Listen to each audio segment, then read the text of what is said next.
Om Sahana Bhavatu Sahanau Bhunaktu Saviryam Karavavahai Tejasvanavadhitamastu ma vidvishavahai. Om Shanti Shanti Shanti.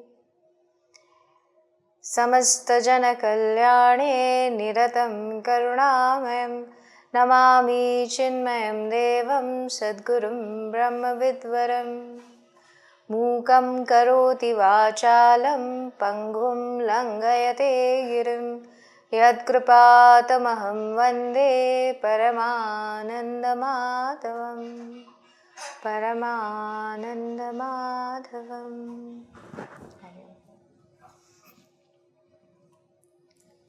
So we are in the middle of this war field and looking at how Arjuna is deciding on how to go about the situation he has come about.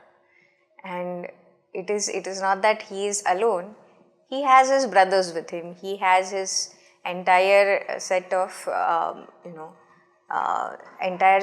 people who are with him in this war, including Janardana, who is Lord Krishna, who is riding his chariot. And yet it feels as though he's alone in this battle, and he's going on he's shifting his mind from one mindset to the other, right? Where he had courageously come up in the battle, even looking at him being so ambitious and him being so well versed in the warfare, it might have been something that he looked forward to as a warrior. This battle where he will actually come face to face with the Kauravas, and not just the Kauravas, but the best in that field, the best warriors in the field.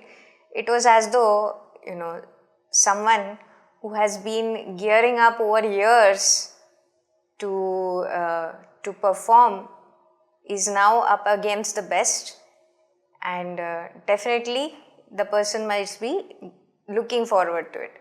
But here he is, and suddenly, upon looking at his kinsman, he realizes that maybe he is not up to it yet. Maybe there is much more that he has to prepare for. So he is actually getting cold feet as though, right? And he doesn't know how to handle this situation. And from an array where he's looking at both sides, from there he's going on to a pitiful mindset where he's thinking this war is definitely not to be. It should be not fought at all. So, and from the beginning, if you see, from telling about what has come upon him, the situation that has come upon him, from being confidently holding his bow and arrow and willing to battle, he has come to that state where his hands are as though not able to hold that bow and arrow at all. So he says, Gandivam samsrate hastat. He said, and then he says that, further, he's feeling very parched. His body is, he's gone into this kind of a hysteria where he doesn't know what his mind is going to say next. And therefore, he is saying that, definitely he is not going to be able to fight this war. So, and then he further goes and gives reasons why that war should not be fought. Why, even though the best are there at play, they are even keeping their life at stake for this war, and therefore he says, at the end of the war, even if we get that victory itself is not worth it. Why? Because all these people will not be to join in with that victory. So he's he is giving very logical reasons step by step from verse 31 onwards, saying that no, this is the reason we should not. And even he goes on to say that even if we win the 3 worlds, right?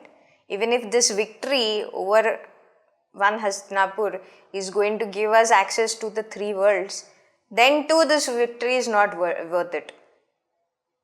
It is as though it is a sin, he says, And then he says further that he knows these, Duryodhana and his brothers, they are definitely not worth the battle. And he also further, he calls them Atatayana, and he says that, they are not able to see what is going to be the outcome of their greed. This battle that they are going to have, they are not really seeing into the future. They are seeing with these glasses as though of greed. Sometimes it happens, right? We are wearing only our glasses. So whatever color we are putting, as per that we are seeing that world, right? So he is saying they are seeing the world, with this glasses of greed, with a vision of greed, and they are not looking at what is going to be the outcome. But he says to Krishna that, Bhagavan, you know what is right and wrong. Then why should you push me into doing this, which is going to amount to a sin alone? So why Bhagavan should we get into this kind of a battle? I don't think it is right. It is going to amount to adharma alone. This is what now Arjuna has come to, and he starts with it, and he goes on to say that even if they don't have the sense, we should have the sense, and we should stop right here. So therefore he says that these reasons I am giving, and I feel that these brothers of mine, they are not worth it. They are not worth battling this whole set of people for, causing all this kind of bloodshed. It is not going to do us any good. And then further also he will give even more reasons for that, right? So here if we try to understand that from Arjuna's perspective, it might even seem that he is right? Because even he goes to the extent where he says that I don't want what all I will get as a gain of this victory. I don't even want that. I don't want the kingdom. I don't want the position. I don't want the stature. I don't want any kind of appreciation, nor do I want the pleasures which will come about. Why? Because those whom I am going to fight with, they are going to be missing in the picture in the long run. So I don't want to miss out on that. So here is what he is presenting as reasons why he should not fight the war. And what is this exactly is? It is that picture which this moha or this delusion paints for us, where we see only one perspective. One perspective? Yes, normally any situation which we are in, it will have a dual perspective, right? It will also present us with the choice of what we should do, whether we should go ahead or whether we should not go ahead, and why also. If we have that clarity in our vision, if we are standing apart from that situation and viewing it in the right light, right? But when there is moha, what is this moha? That one emotion which is blinding us from not seeing what is right and what is wrong, right? So if we are looking at that situation from a raga perspective, from a perspective of attachment towards that which I like, then what is going to happen? Then I am only going to see why this is right, why we should go for it, why I like this or I like this person, and therefore I should do everything to make sure that I am with this person, right? But we, in that blinding raga or blinding like or attachment for that person or that object, what happens is we miss out on seeing the other side of it, right? Like Arjuna only. Arjuna is not even one moment he has thought and told why we should go for the war. Whereas it is for sure that the entire, the Pandavas had sat and thought through and through why the battle should happen. Yudhishthira would not have otherwise gone for this battle. Yudhishthira, of course, would have even consulted with Krishna for it, where definitely Arjuna was also involved. So it was not that one person's decision that led to this war, right? All of them had sat together and thought logically why it should happen. So here it looks as though, if we look at the situation in an isolation, we might think that this poor Arjuna, he has been forcibly sent into the battle, and now he's thinking why not, and the rest of the people, their thought doesn't matter, right? This we might think from an Arjuna perspective. From his individual perspective, he seems to be the only person who is thinking right, where he also says, how he's thinking of the entire set of Kurus. Not just Kurus, but also their friends and, future generations, etc. Right? And it seems as though Arjuna is thinking in the right perspective. But then Bhagwan, as he is listening to him, he is just listening and he is not presenting anything.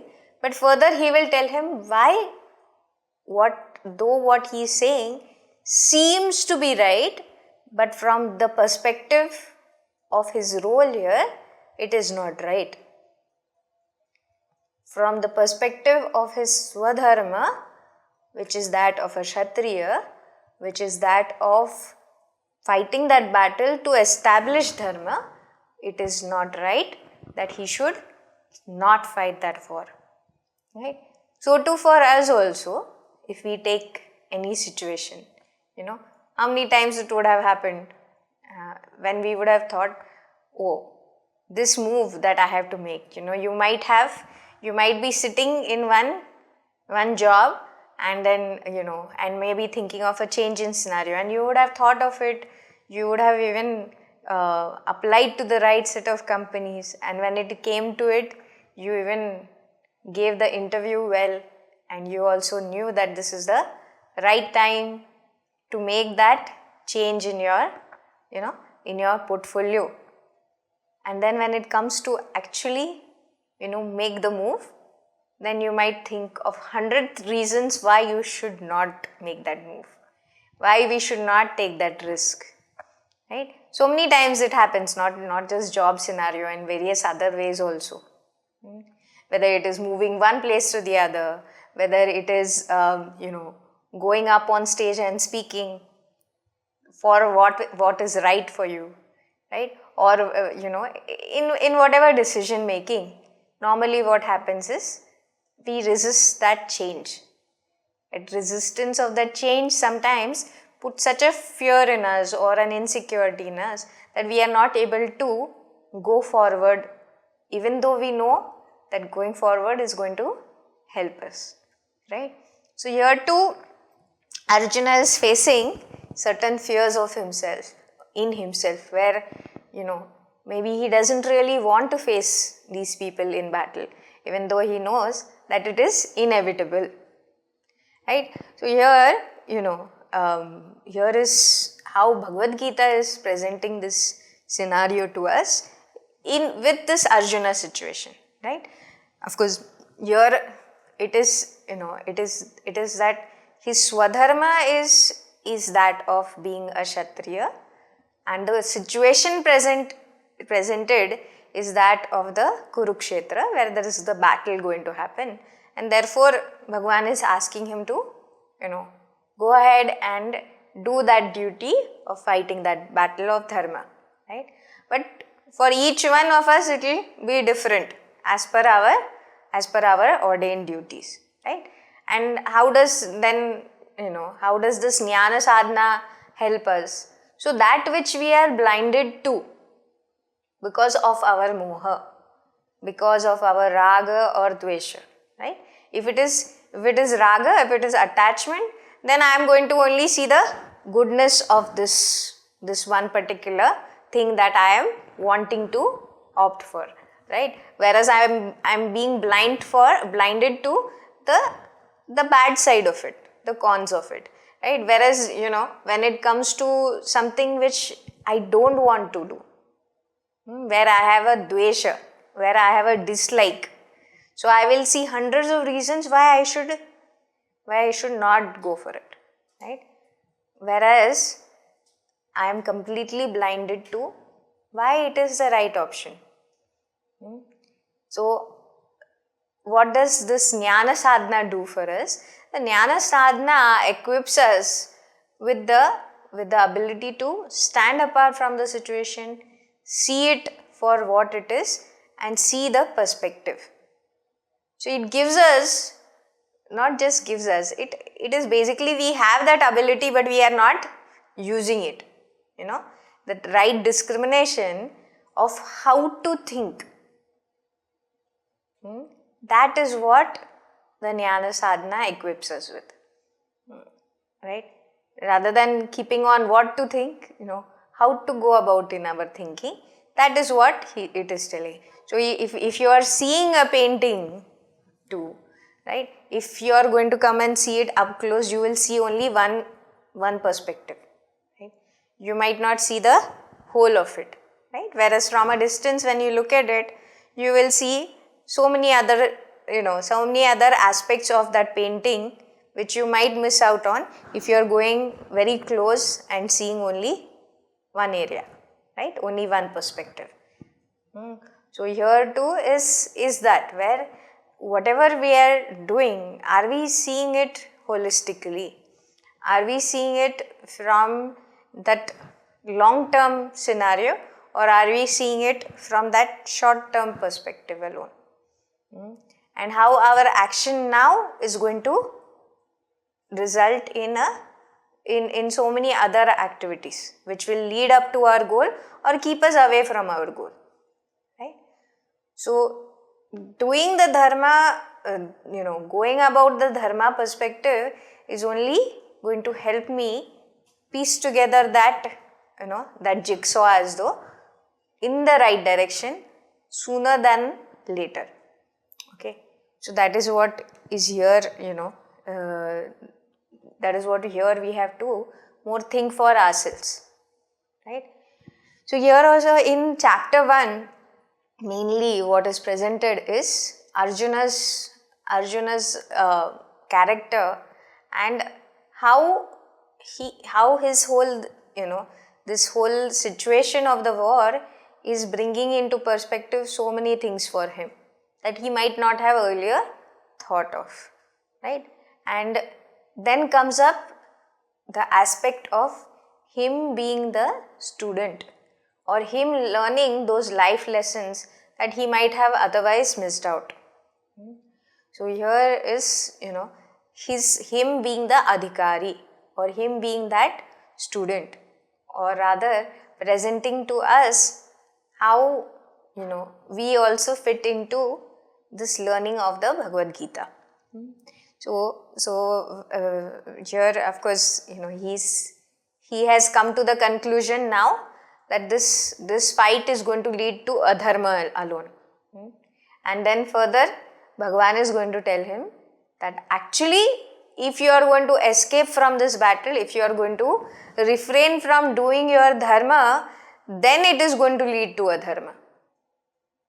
Then it is going to amount to, a sin, a papa, rather rather than leaving that battlefield, you have to fight that battle and establish dharma as is ordained for you as a Kshatriya.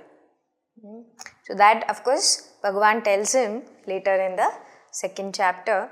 Now moving on, one second, let's go to, so here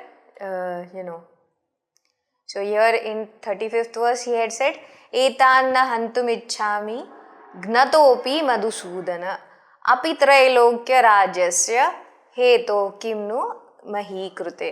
He says, what use is it, to kill them and then gain victory over the three worlds, but I don't want to kill them, right? I don't want to, for the sake of some piece of land, I don't want to get into this battle. Even if they kill me, may they kill me, but I don't want to get into it.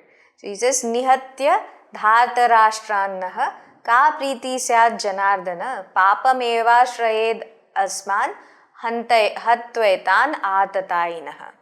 So he says that killing these sons of Dhritarashtra, there is not going to give any kind of joy to me, nor give any kind of accolades, I don't want to win those kind of accolades by killing them.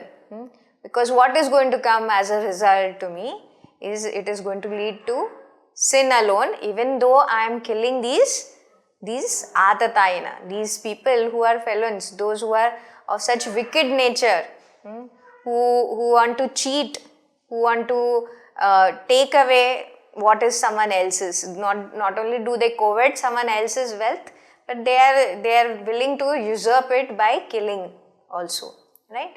So these kind of people, even though we go to battle with them, by killing them we are going to incur sin alone. So why go for this is what he is asking. And as though each argument that he puts up, it kind of emboldens him to further go into further reasoning and add to what he is thinking.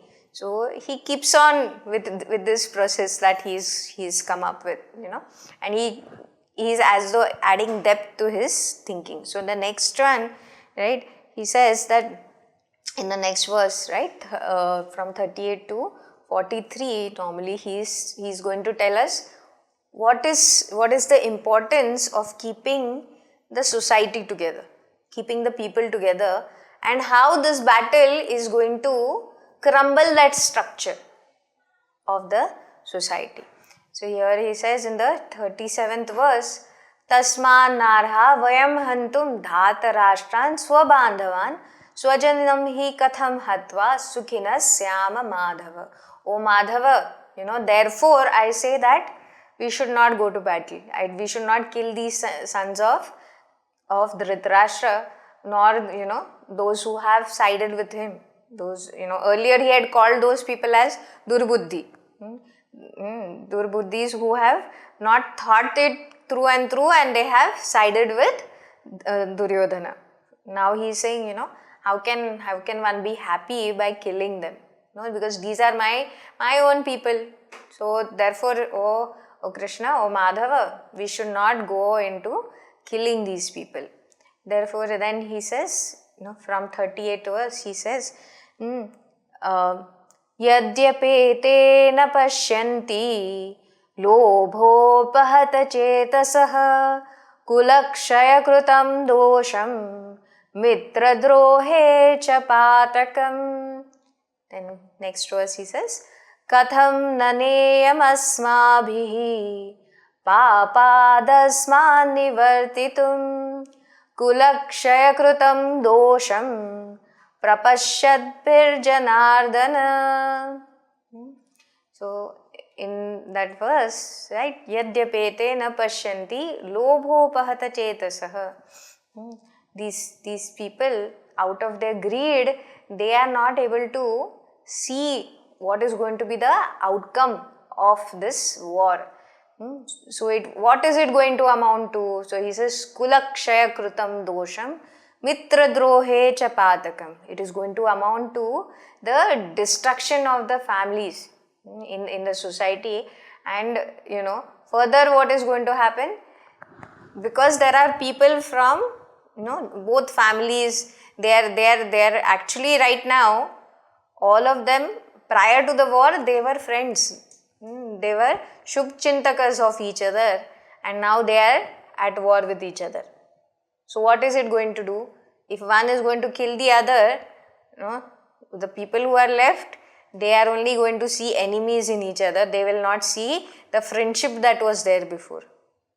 So what is it going to amount to? He is saying it is going to only amount to cruelty and evil even after the war. And this is going to lead to Kulakshaya, the destruction of families itself. And further he says, Katham na neyam asmabhihi papadasman nivartitum kulakshaya krutam dosham prapashyad bhir janadana. Why should, they might not see it, they might not see the evil, but why should we, the wise? So he thinks of himself and the Pandavas as the wise, right? And he says, why should we, who know what is dharma, why should we leave it at this? And why should we let this evil manifest? Why can't we stop it even before it starts? Is what he is saying here, right? So here, as we said, there is this vision of whatever emotion, right? Whatever yoyat shraddha sa eva saha, right?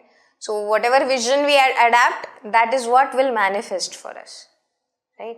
So here too, of course for Arjuna, we had seen that from becoming victorious in battle, now he has gone into seeing how this battle itself is going to result in no good for anyone, right? And now he is, as though he is thinking from the perspective of the other side, and he is seeing that, they have not thought it through and through. Duryodhana and his brothers and all those who are there at war, they have not thought it through and through. They have thought it only through the perspective of their own greed. Lobho pahata chetasaha, right? And then he says, they are not, they are wearing these glasses of greed. But why should we adapt to that? Aren't we the ones who are on the side of dharma? Then why should we do this? So here, Arjuna says that, their vision might be clouded by the wrong, but our vision is clear. So why not, Bhagavan, why not we do that which is right? Why should we go into battle and add to this inhumanness or this evilness or this demonic kind of acts that we are going to do? So here, Gurudev says that, if Duryodhana and his friends are behaving as blind aggressors, should the Pandavas not retire quietly and suffer the ignominy of a defeat and consider it their dutiful offering at the altar of peace? This is what Arjuna's argument is. He's saying, why should, as good, those with, if you are good, you will advise your friend, if he is straying onto the wrong path. Because you are seeing that your friend is going towards his own destruction. So as a good friend, you should do what is right, and show him what is going to be the outcome. So here Arjuna is also thinking in this kind of perspective. But actually, is he seeing in the right perspective? Because he has as though turned a blind eye to what had transpired before. And so many times Duryodhana and his entire clan, they had done so many things which were wrong. And if they persist, it's not the question of one piece of land. They persist. What is going to manifest is only adharma. So by just, if you are going to say that, we will turn a blind eye to everything and sit quietly in the forest, then what is going to happen? Then no good is going to come about it, right? And therefore we have seen this through our civilization, right? We have seen this through different wars that happened.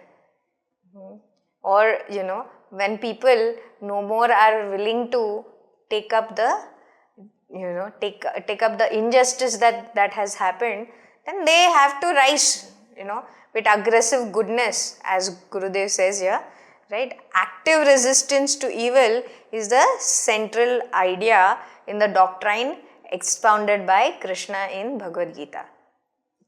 So that active resistance to evil, or that aggressive goodness, is what has to come about, rather than, just a silent taking on of whatever is happening, or a resigned way of looking at things, to which right now Arjuna is going.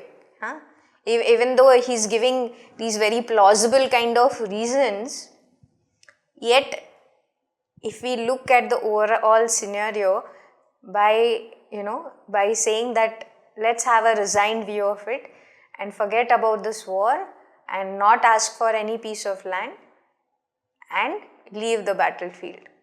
If they were to do that, then so much of injustice would happen, right? And Bhagwan was looking at that.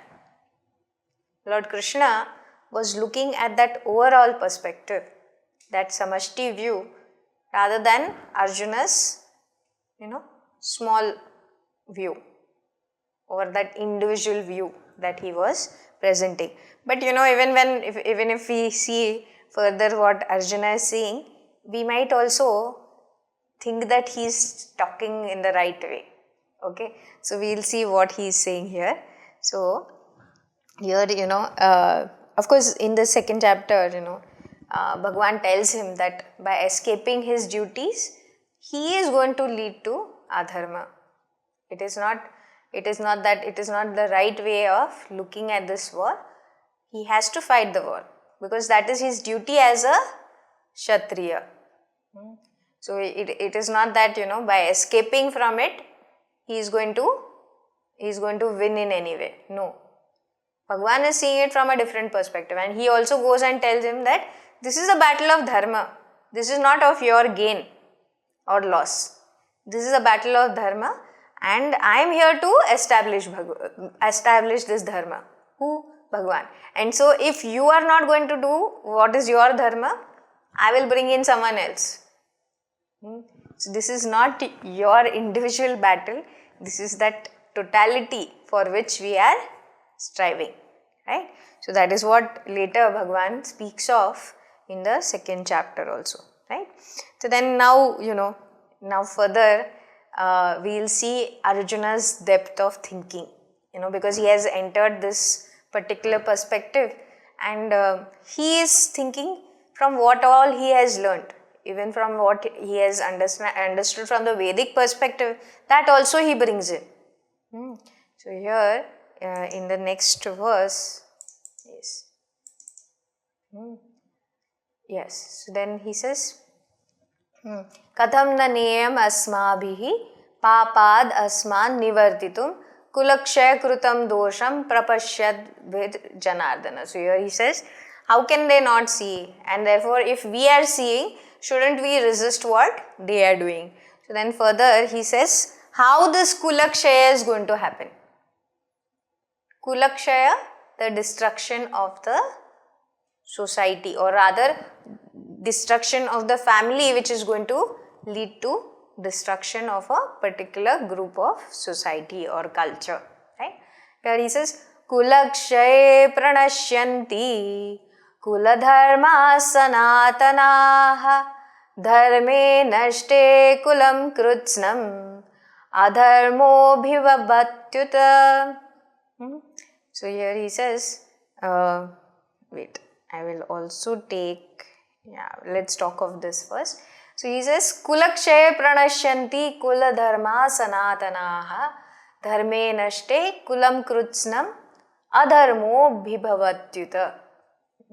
So he says, first understanding what is this kula. Kula is that which is one particular lineage, we might say, right? Like if we take the Kurus are one particular set of people who have, one whole set of ancestors, and and the future generations who are present, right?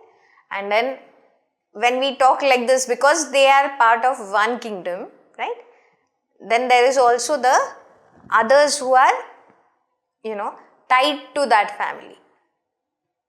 So they are the relations, the immediate, and those who are the extended family also, right? So this basically forms the network of the society or the community, right? So here when he is telling Kulakshaya, so he is talking of the destruction of that Kula. And when he is talking the destruction, it might not be the destruction of the people per se alone, but what he is saying is the ideology that is significantly entrenched in this, inherent in this family, in terms of the traditions they follow, in terms of the culture, be it the way they dress, be it the way what they eat, be it the festivals they celebrate, be it the way they speak, the behavior, or the way in which they function with the rest of the people, the kind of respect they give everyone for everyone around them, how they are in their dealings with different people, how they are different people as in people who are within the kingdom, people who are coming from outside of that kingdom, or how is it that they ensure that a certain culture is prevalent throughout, in terms of the celebrations that they have, how they are maintaining a kind of tax system, how they are maintaining a value system basically, because it is the value system which will go from generations to generation.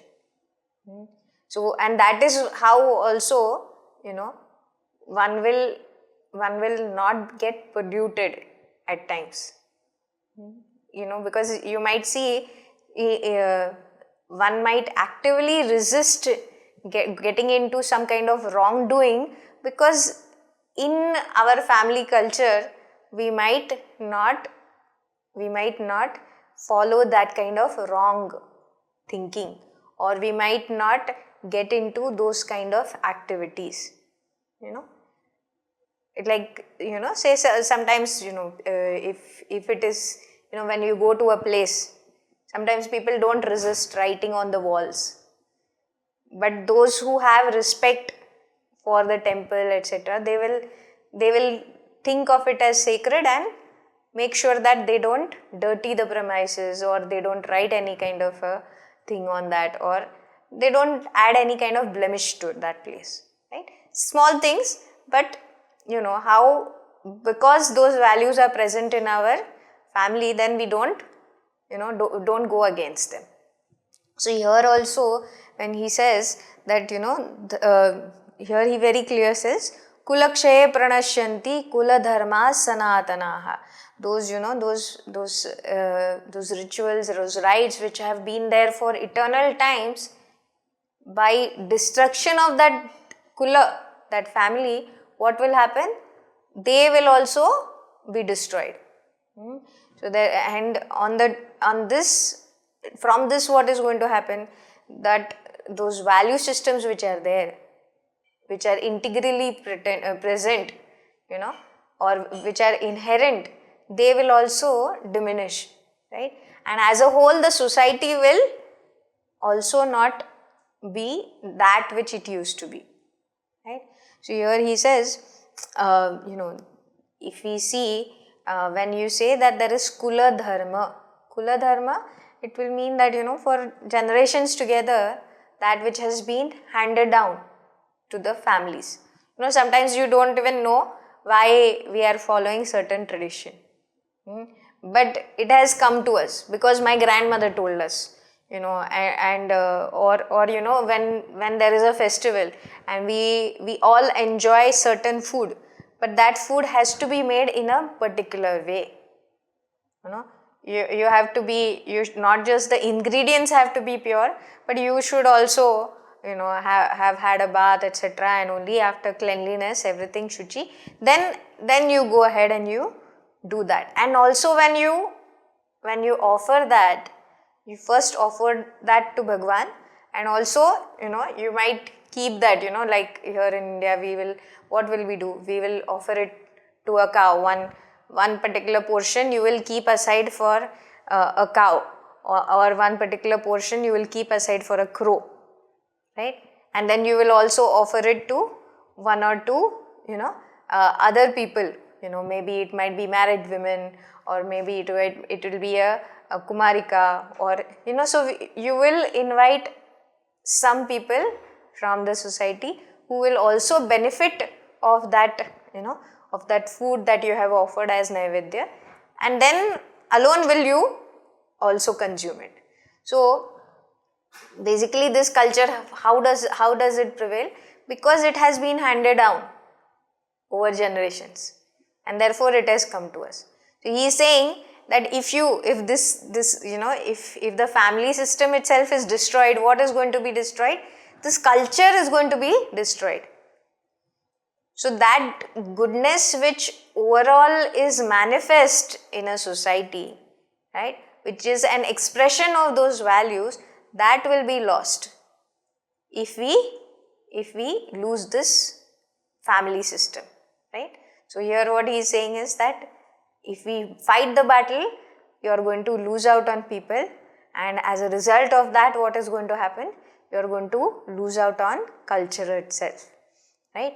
So this is what he is saying, that that which does not come maybe in the jurisdiction of the government, etc., to ensure that certain things are done, that will go away if you destroy the family system itself. So that is what he is saying here. So so as a whole, for instance, when we are celebrating festivals also, it is not limited to one particular community, right? Be it whichever religion also, we see, you see that whatever festival is there, that goodness of it is passed on to everyone in that immediate community. So that is what comes with that Kula Dharma only, right? That goodness which was there earlier, that is being passed on from hand to hand, right? So here he is saying that what is external culture is an expression of the inner value system which has been passed down to generation. So if we destroy this family system, then with it all this will also go away, right? So now further what he says, how this adharma will rise as a result of it, right? So in the 41st verse he says, adharma bhibavat Krishna pradushyanti kulastriyah strishu dushtashu varshneya jayate varna sankarah. So here he also takes up a very important topic which maybe otherwise was not really thought of, right? And it is also the reason why from ancient times people have been very protective of women. So here he says that this adharma that we are talking for, how will it become very prevalent? It will be prevalent because there will be a pollution in the kulastriya. Those women who are there, who are left as widows of war, what is going to happen? Those who have conquered, they will then take these women, and as a result of this, what is going to happen? There is going to be a mix-up or a corruption in that kula itself, in that clan itself, right? So that clan which was there earlier, it will now be as though polluted, corrupted, and there will be an intermingling of caste. So here he says, Varna, what will it amount to? It will amount to Varna Sankaraha. Varna here is meaning caste, right? And what is he saying? He's saying there's going to be an admixture of these varnas itself, right? So the 4 castes that we speak of, what are the 4 castes? There is the Brahmin, Kshatriya, Vaishya, Shudra. So here, of course, not getting into the political way of looking at these castes, right? Bhagwan himself had defined these castes for a particular reason. Why was that? Because there are certain vasanas prevalent in us, and in order to sublimate that in the right way, so therefore he had provided those 4 varnas to exhaust those vasanas, right? And therefore, each, and also here it is very important to know that each of these 4 are as important as the other, right? If we look at Brahmins as those, whose gunas, so based on guna and, guna and karma, he had defined those 4 castes. Who had defined? The Lord himself had defined, right? So here, when you are talking of Brahmins, you are thinking of those who are thinkers, those knowledgeable people who are thinkers and can think for the society at large, right? Then you have the Kshatriyas. The Kshatriyas are those who are adept at implementing certain protection and administration, right? And they had the strength for it. So that which the thinker is giving, the Kshatriyas are going to implement. Then you have the Vaishyas. The Vaishyas are required to keep that economy going. But they are not necessarily equipped for war. Nor are the Brahmins, nor are the Shudras, right? So that which the Kshatriya does, the Kshatriya does. That which the Vaishya does, that is up to the Vaishya only. That which the Shudra does, that is doing all the legwork in following whatever instructions, in implementing whatever has to be done at the ground level, that the Shudras have to do. But nowhere it is said that one is lower than the other, right? So here, of course, that came about in various other ways, that is different. But here Bhagwan was very clear in that. And if we see the whole society as one, or the totality as one body, if you say, then each of these is fitting in as one part. And that society as a whole cannot function without any of these. It was like this, right? So each of these, if we say, is the part, then as a whole, what is going to work? This whole totality is going to function because of each one of these only, right? So that was how Bhagwan had constituted this Varna system, right? But here what is Arjuna saying? Arjuna is saying that, if this adharma rises, then what is going to happen? Then this whole system is going to collapse, right? Because, because there will be if those women are, in any way they are harmed, then what is going to happen? Then this system is going to collapse. Why? Because these women are those who play that pivotal role of nourishing, educating, and keeping this society functioning. Because they are those role players in each home, in each family, where they have a lot of importance. Why? Because they are very persistent in their unconditional giving. Not only are they educated, but they see to it that everyone in that family is also educated. They are performing their duties as they should be performing, right? So they play an important role. So therefore, even if we see, they are like those rivers, right? The rivers are ever flowing and giving and persistently they are moving, right? In the country also. So therefore, even if we see in Bharat, the rivers are given the names of mothers alone, right? Be it Ganga, Yamuna, Saraswati, right?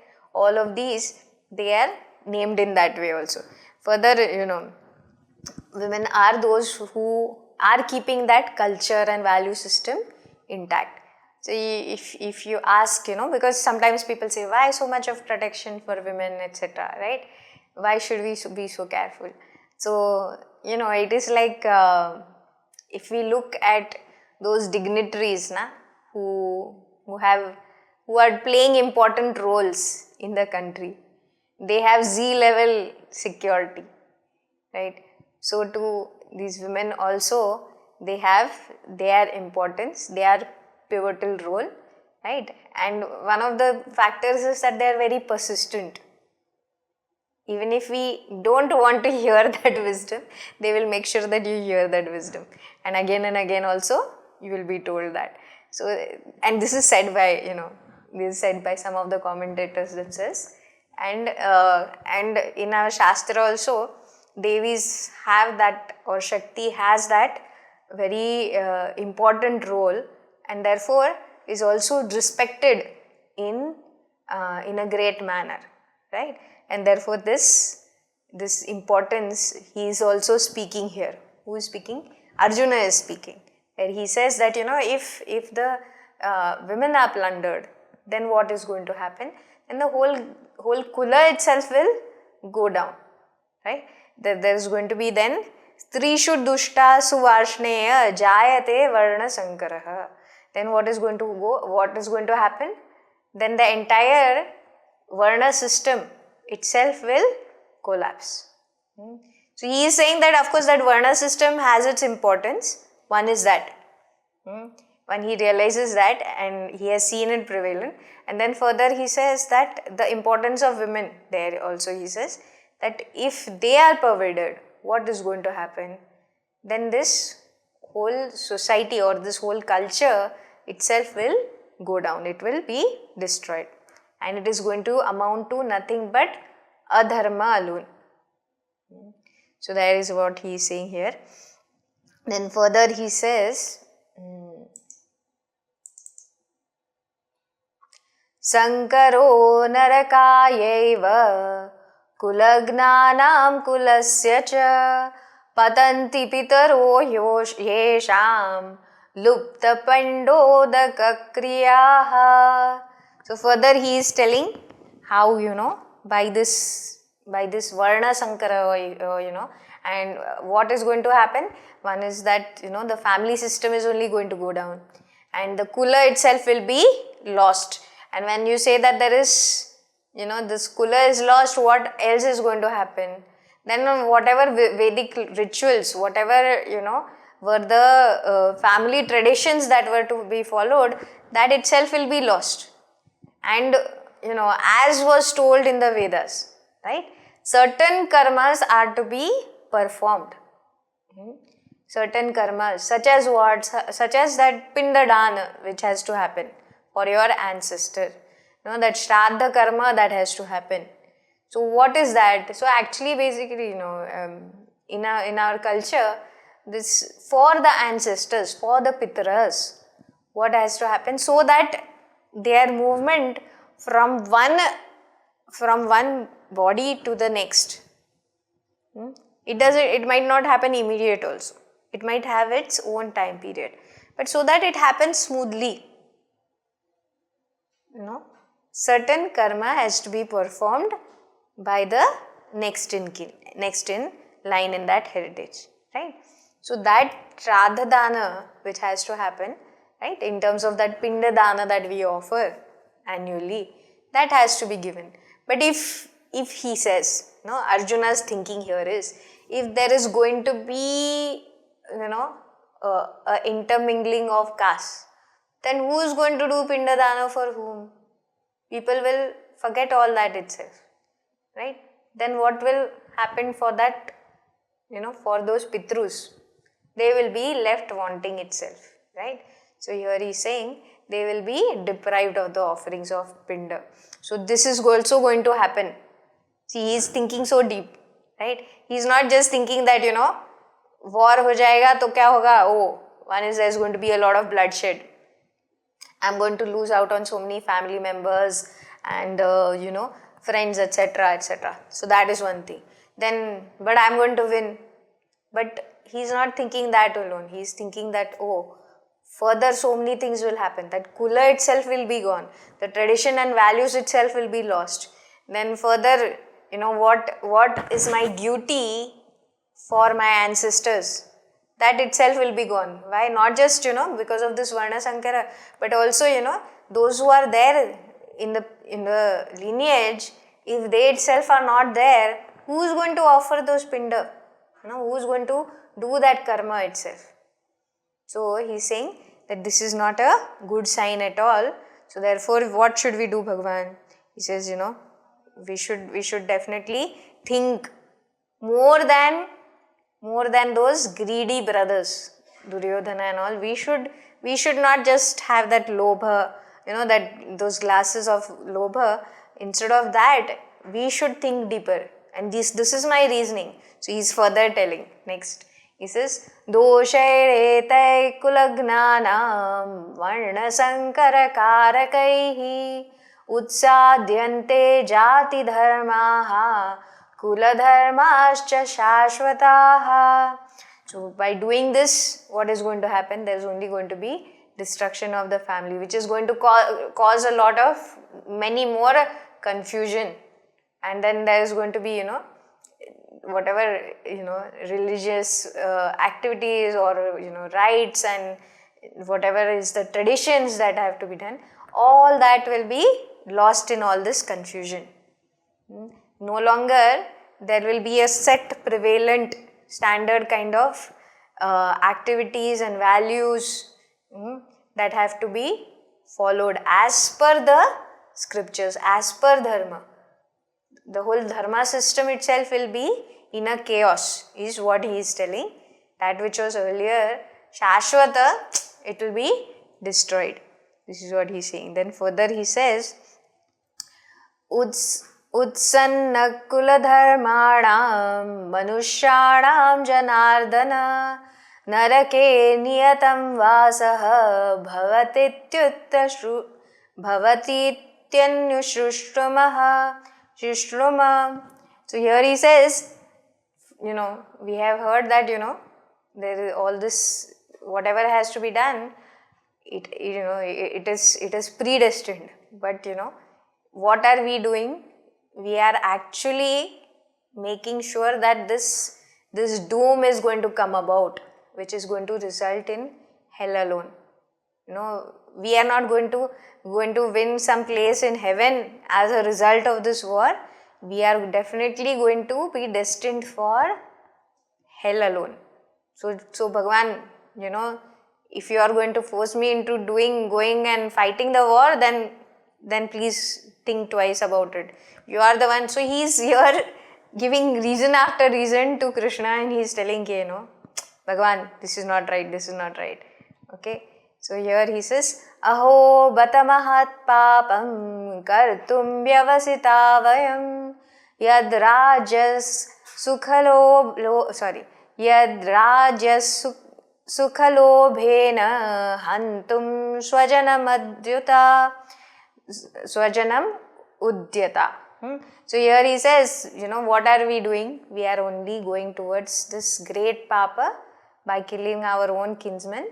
And this kind of lobha, this kind of greed for just some kingdom, I don't at all think it is plausible. So Bhagavan, let's stop it here only. So what I think is, because next two verses are going to close this chapter. So we'll just take a few minutes and close this chapter, because it is him giving these other reasons only. Yadi mam अप्रतीकारं अशस्त्रं शस्त्रपाणयः धातराष्ट्रारणे हन्युः तन्मे क्षेमतरं भवेत्. So, oh Bhagwan, what is going to happen? If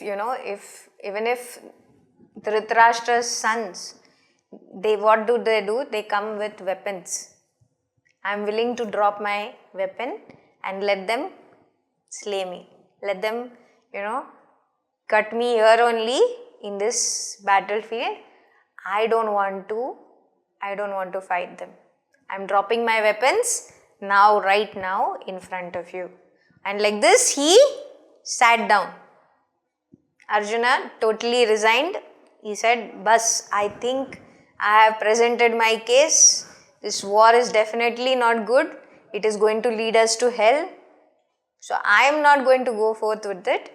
Now you tell me, right? So here then Sanjay is further, going on to his narration. He says, Sanjay uvacha eva muktva Arjuna sankhe rathopastha upavishat visrujya sasharam chapam shoka samvigna manasah. So he has become a pool of sorrow. Shoka samvigna manasah. Who has become?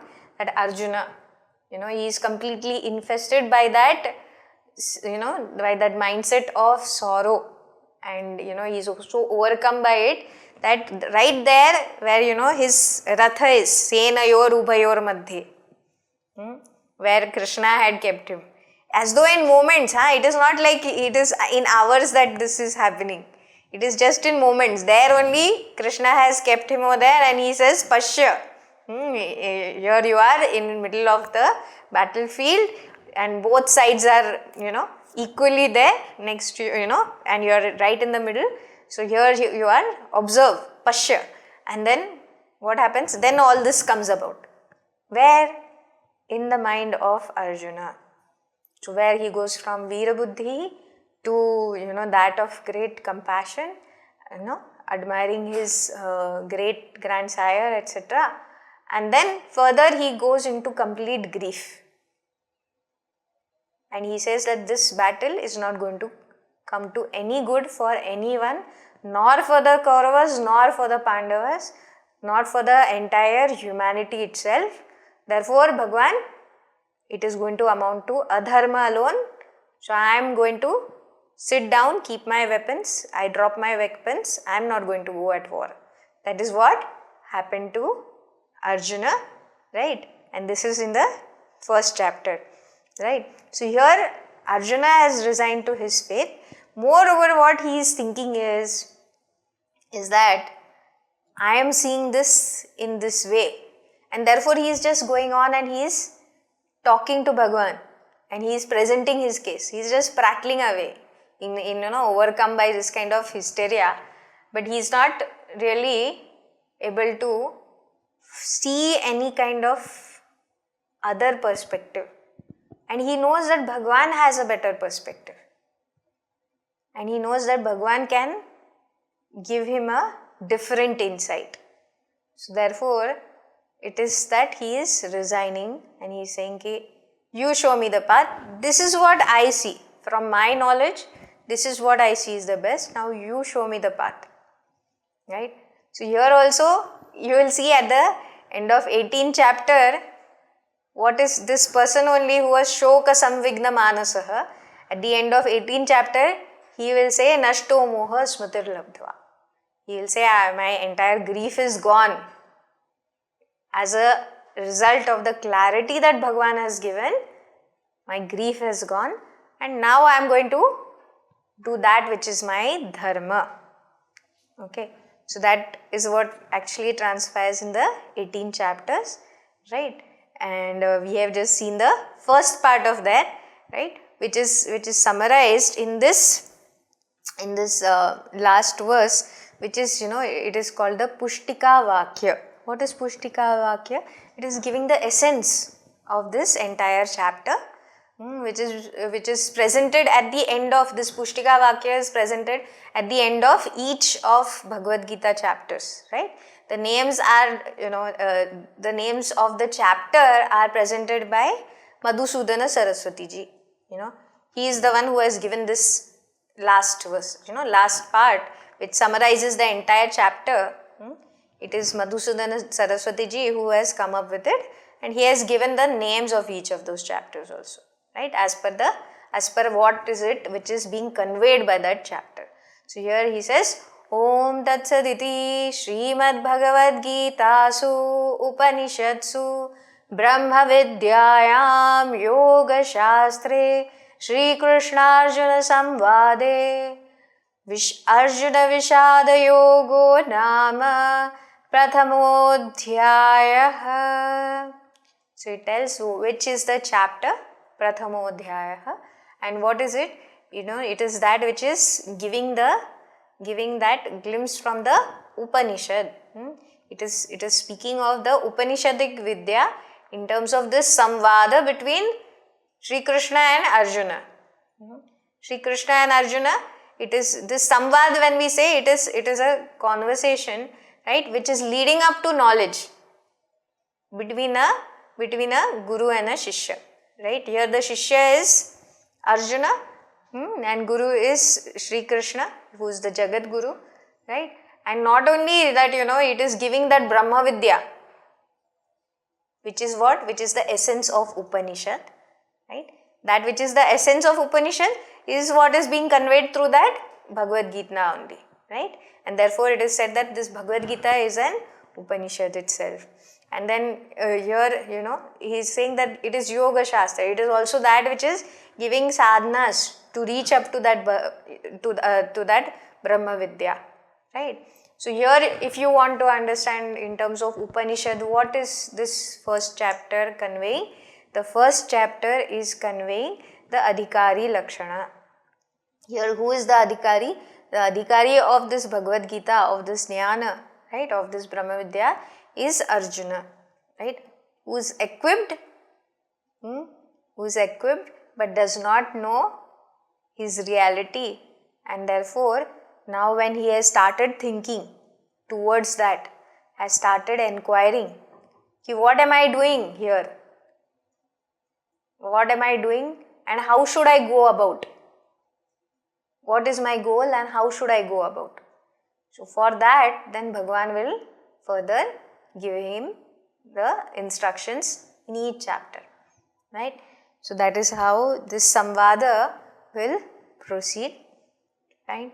So we have gone through the introduction, through the dhyana shlokas, then we did the first chapter also, and then from Monday onwards I am going to start, from 15th April I am going to start with the second chapter. You will have to sign up for that.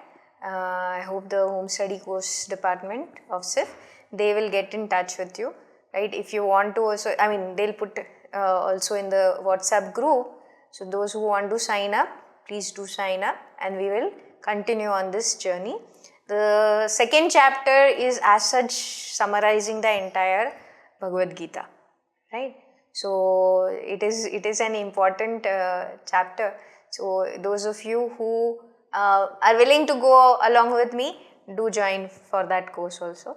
Fine. Now we will close over here. Sarvadharman parityajya mamekam sharanam vraja aham tva sarva papebhyah mokshayishyami ma shuchah. Harihi Om.